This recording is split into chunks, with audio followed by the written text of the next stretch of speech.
Dear students, platform of learning YouTube channel पर हम इस वीडियो में 10th क्लास की इंग्लिश सब्जेक्ट की वर्कशीट नंबर 39 को सॉल्यूशन के साथ एक्सप्लेन करने जा रहे हैं।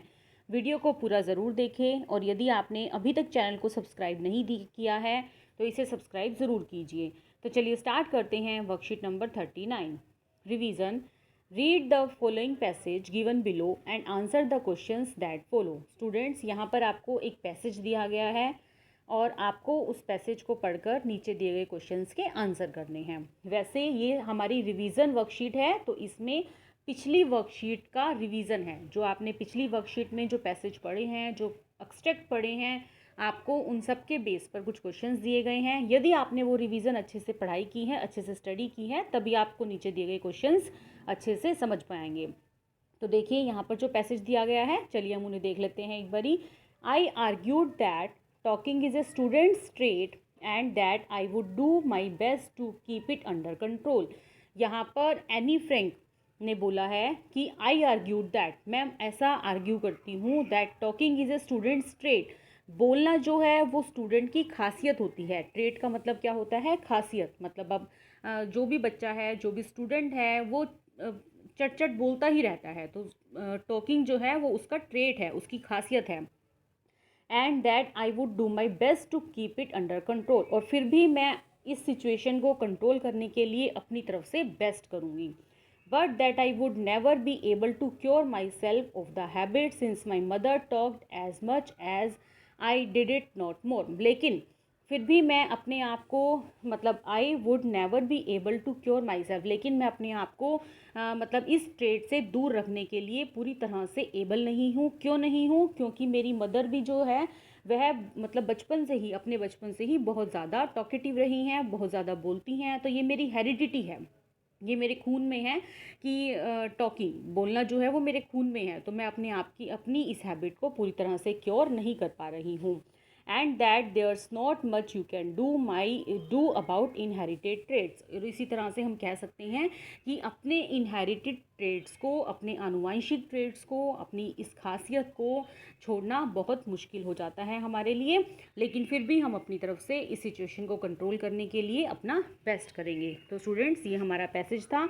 चलिए इसके बेस पर जो क्वेश्चंस दिए गए हैं हम उन्हें देख लेते हैं। Question number A, who is arguing and with whom in these line. यहाँ पर कौन आर्ग्यू कर रहा है और किससे आर्ग्यू कर रहा है? यदि आपने ये पैसेज पढ़ा है, आपने ये लेसन पढ़ा है, तभी आप बता सकते हैं। क्या यहाँ पर नेल्सन मंडेला FWD क्लैर्क को बोल रहे हैं, एनी फ्रैंक मिस्टर कैसिंग को बोल रही हैं, लेंचो पोस्टमास्टर को बोल रहे हैं, या मैडी पैगी को बोल रहे हैं? तो it's option number B, Anne Frank is talking to Mr Keesing. Next आइए ऑप्शन क्वेश्चन नंबर बी पर। Select the most appropriate option for first and second. First है, she argued that talking is a student's trait. क्या वो ऐसा मानती हैं कि talking जो है वो स्टूडेंट्स ट्रेट है, स्टूडेंट्स की खासियत है? She kept quite in the class, वह क्लास में क्वाइट रहती हैं, चुप रहती हैं। तो देखिए यहाँ पर तो टॉकिंग के बारे में बात की गई है और यहाँ पर क्वाइट के बारे में बात की गई है। तो ऑप्शन नंबर ए में क्या है? One is false and two is true. Second, one furthers the meaning of two. C, two is the opposite of one. या फिर D, both one and two are not given in the lesson. तो ये तो आपको पता ही है कि दोनों बातें लेसन में दी गई हैं। ये तो यहाँ पर क्या आएगा? Option number C, two is opposite of the one. One में जो है वो टॉकिंग के बारे में बात है और टू में जो है वो क्वाइट के बारे में बात है। तो टू जो है वो वन का अपोजिट है, तो आपको ऑप्शन नंबर सी को चूज़ करना है। Two is the opposite of one. Next आइए क्वेश्चन नंबर 2 पर। Why was Wanda Petronski treated differently at school? Option number A, Wanda lived in Boggings Heights and had a strange funny name. B option, she wore a shabby blue dress and her feet were caked with mud.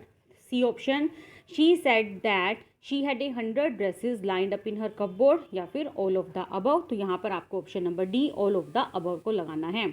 Question number 3, how did the vet save Tricky's life? Vet ने किस तरह से tricky की life को save किया?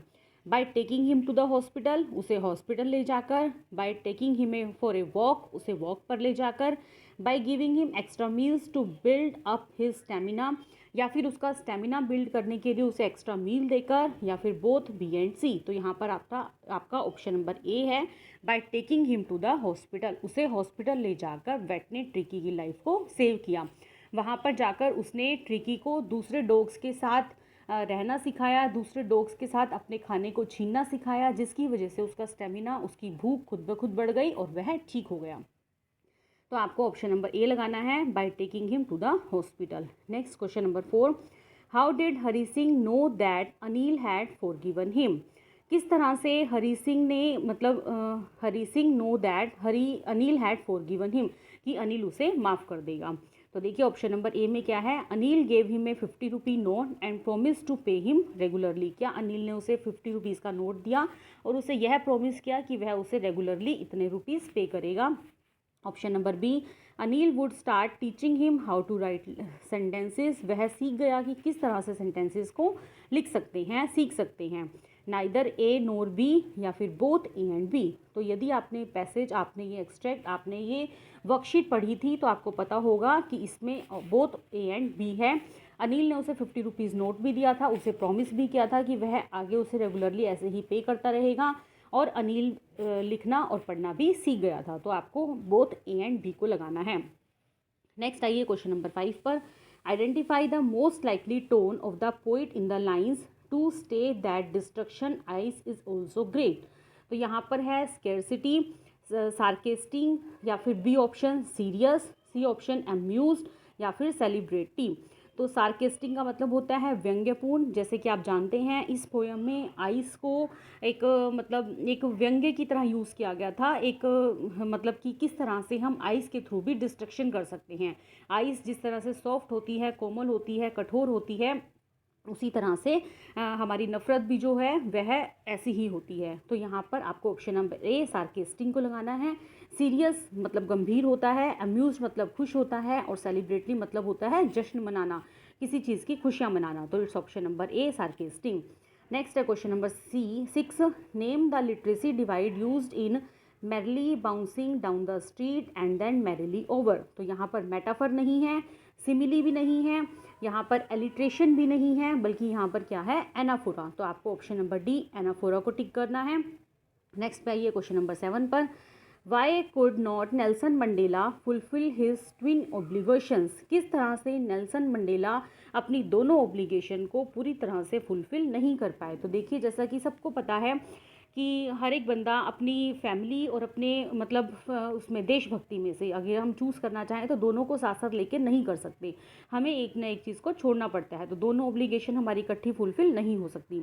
तो इसी तरह से Nelson described first obligation is for the family, children and wife, and second obligation is for the country and community. Nelson Mandela ने भी अपनी फर्स्ट ऑब्लिगेशन अपनी फैमिली, चिल्ड्रन और बच्चों को दिया, और दूसरी ऑब्लिगेशन कंट्री और कम्युनिटी का दिया। But due to apartheid policy in South Africa, Mandela was not able to fulfill his obligation. Also, both obligation are inversely proportional. क्योंकि दोनों obligation inversely proportion थी, एक दूसरे के बिल्कुल अपोजिट थी, so he could not fulfill his twin obligations. तो इस तरह से वो अपनी दोनों obligations को साथ साथ fulfill नहीं कर पाए। हमें भी एक चीज़ को चूज़ करते हुए दूसरी चीज़ का सेक्रीफाइस करना ही पड़ता है। तो स्टूडेंट्स, ये था हमारा वर्कशीट का पूरा सॉल्यूशन।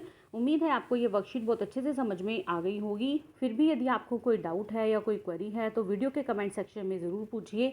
मैं आपके कमेंट्स का जल्दी से जल्दी रिप्लाई करने की कोशिश करूँगी। वीडियो को लाइक और अपने फ्रेंड के साथ शेयर ज़रूर कीजिए। Thanks for watching, have a nice day.